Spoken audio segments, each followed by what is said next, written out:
Isaac TV. Oh. Turashaka kumenya turifuza gutahura ngene mwatangiye gukorana na DJ Fernando mu mwanya muto cyane.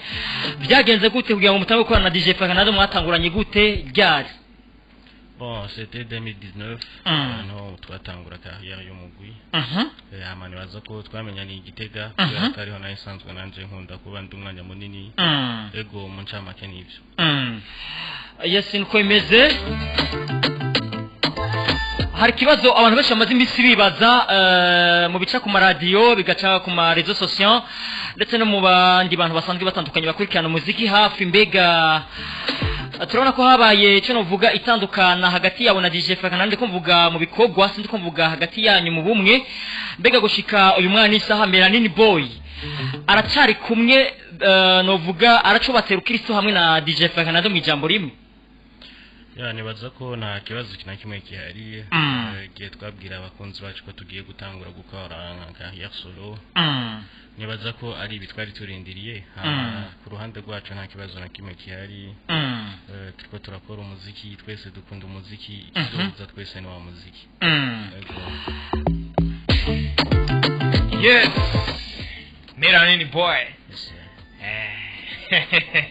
Undi nyene tunagushimiye kuba watugendeye mu radio yacu. Ubundi novuga ko twaje hanini kuvuga ku gikorwa isezerano. Igikorwa ubona ko abantu bari ko bakira neza, igikorwa ubona ko kiriko kirashika ku mitima y'abantu. Ubundi abantu kwanza bifuza kumenya niye histoire iri mu gikorwa isezerano. Bon, isezerano ni indirimbo y'urukundo. Indirimbo nagerageje kwandika kugira ngo dufashe abatwebwe dufite amavuga makeya kubwira abo dukunda. Amane baza yuko ni indirimbo nkuko bivuze abatari bakere ko barayikunda bivanye n'uburyo amajambo meza, abatari bake abana bari abagiye bambwira ko yabakoze ku mutima. Bon, nibaza yuko behind story ya n'urukundo tu. Ubundi nkunze kubona hari ukuntu baririmbye mwandiko turirimbo ugasanga no true story, ukacusanga karafininze mu bantu. Kenshi iyo dukunze kubaza baririmbye kubera iki indirimbo iri kirafinga mu bantu neza, benshi bakunze kutubwira ko ari aga true story. Ubundi irya ndirimbo hari iki fitani isano n'ubuzima bwa Gusto? Bona jewe sinkunda kuririmba ubuzima bwanje kuko sinagomando nk'amashapitre mbwira abantu kuko ubuzima bwanje ni buto cyane.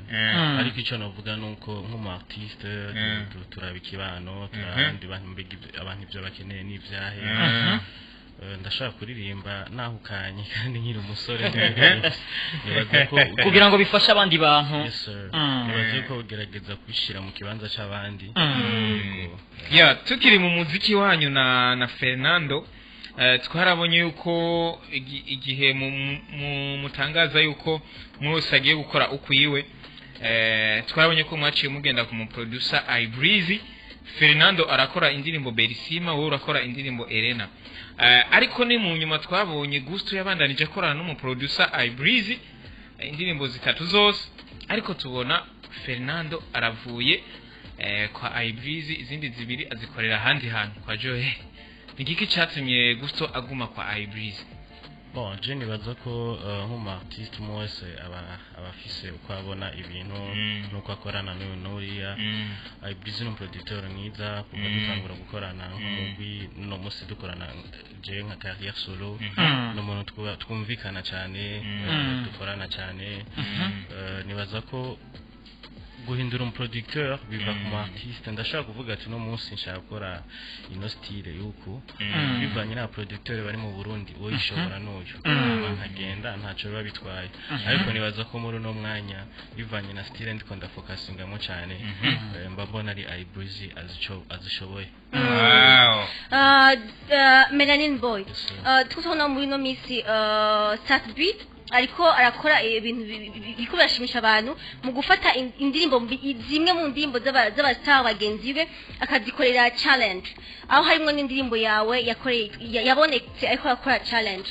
Bigira ibintu byaguha ishusho yahe, wavyakiriye gute nk'umwe mu baririmbyi mutade mukora akazi umwe kandi yabatanguye mu bikorwa ndavuga asa nk'ushigikiye ibikorwa byawe, wavyakiriye gute ukibona irya challenge? bonje ico na mbere nobanza kumushimira ariko ico novuga nuko ni ikintu ciza cyane kuri twebwe urungano tuba turiko turakora iyo ubonye umuntu amaze imyaka myinshi afite experience mu kazi ukora ashoboye kugusapotinga bikwereka yuko ivyo uriko urakora atari kutamba wirorera haro n'abandi bari mu mwuga wawe bagushigikiye rero nibaza yuko ni ibintu byo gushima cyane ahubwo bari bakwiye kubikorera n'abandi umuntu yakoze igikorwa cyiza ukamwereka ko yakoze igikorwa cyiza. Yes, hari ikintu nshaka kukubaza uruze kuntunga unyihanganire. Hari ibintu vyigeze kuba biriko biravugwa hagati ya KDK numwe mubo mufitanye imigenderanire Gusto, ubona ko kandi mwatanguranye kuva kera n'indirimbo Mologo ari indirimbo mwamukoreye cyangwa mwakoreye hamwe. Hari ibintu vyigeze kuvugwa hagati ya DJ Fernando na KDK.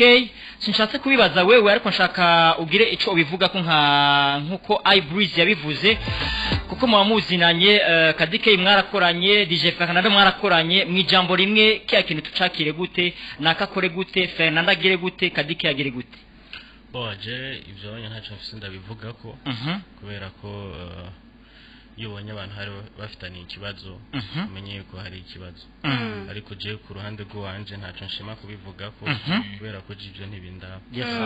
Gusto akabazo gato rino kubaza mwaravuze mu kiganiro mwakoreye kwisamiriza ngaha mu Burundi muravuga yuko ikintu gitumye wewe na Fernando mubanza kwanza gutandukana gato yari kubera kontra mufitaniye na nuwahoze ari manager wanyu itari bwarangire kandi biriko birabata mu bibazo kubera hagera igihe mukaronka ama deals agaca aza kavyivangamo ariko abantu benshi barifuza kumenya mbega iyo kontra mwari mufitaniye n'ujya mu manager hamwe yorangira tuzosubira kubona umugwi Love Music usubiye gukorera hamwe mbega indirimbo zabo bazipostinga kuri channel ya YouTube imwe.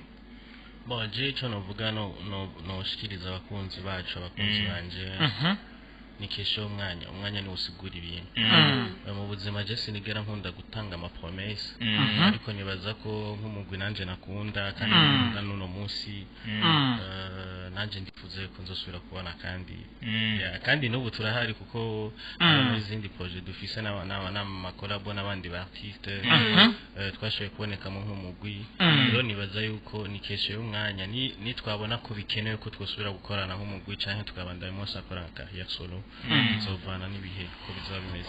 Yes, nuko bimeze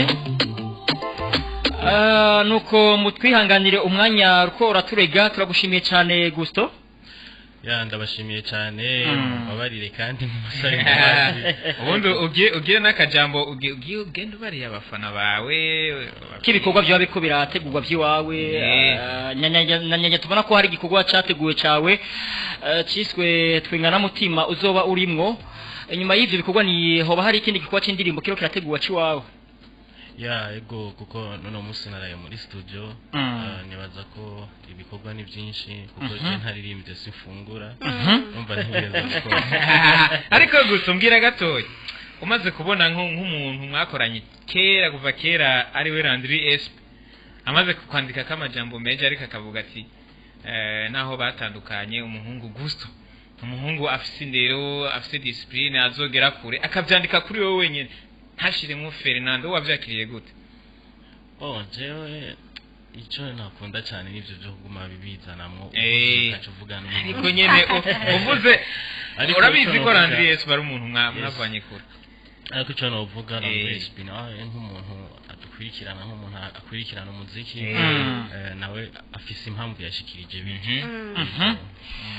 Yes, nuko bimeze nuko bimeze kandi bitunganije turagushimiye mu ijambo rimwe wakoze kwitaba akamo nibaza ko n'ubugaruka uzogaruka. Ndabashimiye cyane ariko nongere mbwira abafana ntibisaba umutima wihangana ubundi nyene kuma bigaruka muri za ndirimbo kubera ko biragoye turapanga ibimana igapanga ibindi ariko nibaza yuko next ubukurikira tuzosubira umwanya ukwiye tukarimbana n'abafana.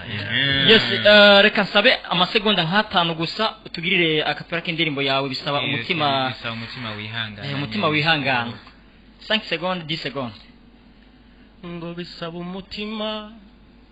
umutima wihangana ujya gukundana habamwo guheberanira mwiza w'umutima nimvuga ko ngukundura vyemera naho bigoye kubona uwagukunduri wenyene jeni wabona ngiye ntanguye guhindagurika uramfata ukubokoma unyibutse isezerano twatumesaje twandikiranira ni wabona utakitubona gusto bazoba bamuroze oya sinobikora ndi muzima mwiza wanje jevyo mbana amazi murakoze cyane tunabwira mugenzi wawe uko yakweje subscribers sana udufashe kumubwira felicitation yose nuko bimeze reka ndabashimire mwe mwese mwari kumwe natwe Isaac TV.